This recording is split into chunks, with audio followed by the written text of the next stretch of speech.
ગુજરાત 18 લાઈવમાં આપનું સ્વાગત છે। ગોંડલમાં પીજીવીસીની પ્રી મોન્સૂન કામગીરીની ખુલી પોલ। શહેરના અનેક વિસ્તારોમાં વરસાદ શરૂ થતાં જ ખોરવાઈ જતો વીજ પુરવઠો। શહેરના અનેક ગ્રામ્ય નવા વિસ્તારોમાં વારંવાર વીજ પુરવઠો ખોરવાઈ જતો હોવાને લઈને લોકોમાં ભભૂકતો રોષ। છેલ્લા 1.5 મહિનાથી વારંવાર વીજ ધાંધિયાની સામે લોકોમાં રોષ ભભૂક્યો। શહેરના ગુંદાળા ચોકડી, કૃષ્ણા સોસાયટી, ભગવતી તીર્થ પાર્ક, વસંત વાટિકા, અક્ષર વાટિકા, ગોકુલધામ સહિતની સોસાયટીના રહીશોની પીજીવીસીની કચેરી ખાતે ઉગ્ર રજૂઆત। સ્થાનિક લોકોના 100 કરતાં વધુ લોકોના ટોળા કંટાળીને પીજીવીસી કચેરી ખાતે બોલાવી રામધૂન। મારું નામ રાજેશભાઈ પ્રવીણભાઈ ભાલોડી, ગુંદાળા ચોકડી, અક્ષર સોસાયટી 1।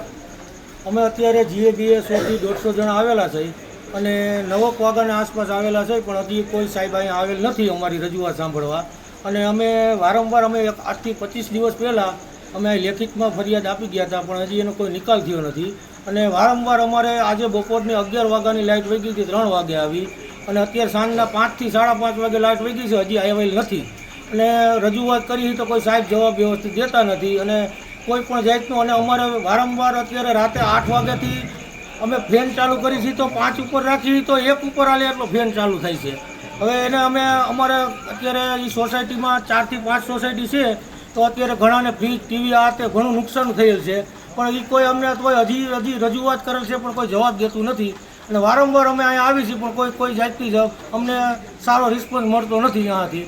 અત્યારે પણ અમે આવ્યા અને કોઈ જવાબ દેતું નથી, અને ફોન કરી છે કમ્પ્લેન માટે તો કોઈ ફોન ઉપાડતું નથી અથવા તો ફોન બંધ આવે છે।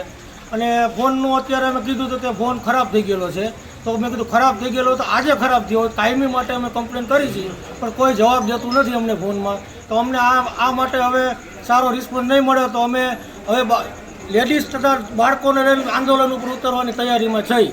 આ જ રિક્વેસ્ટ છે અમારી। મહેશભાઈ સાવલિયા, ગુંદાળા ચોકડી, ભગવતી તીર્થ પાર્કના રહીશ સાહેબ। અમારે ત્યાં પ્રોબ્લેમ એવો છે, આજે 1.5 મહિના ત્યાં લાઇટનો પ્રોબ્લેમ છે, અવારનવાર પાવર વહી જાય છે, રજૂઆત અવારનવાર કરી, રાતના સમયમાં વહી જાય છે, દિવસના સમયમાં વહી જાય છે।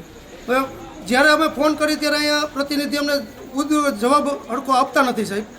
અને અમારા ઘરે વડીલો હોય, નાના બાળકો હોય, હવે એવા એટલા ત્રાહિમામ થઈ ગયા છે। અને અમે અત્યારે બધા સોસાયટીના રહીશો 4-5ના 100 થી 150 જણા અમે રજૂઆત કરવા આવ્યા, તો અહીંયા કોઈ પ્રતિનિધિ જીબીના કોઈ હાજર હતા નહીં। અમે બધા લોકોએ શાંતિથી રામધૂન બોલાવી અને શાંતિથી અમે રજૂઆત કરી। હવે અમારા પ્રશ્નનો શું હલ થાય એની અમે ખાતરી આપી સાહેબની પાસે માગી, એવી અમે અપેક્ષા રાખી કે અમે જલ્દી અમને થાય એવી અમે અપેક્ષા રાખી સાહેબ।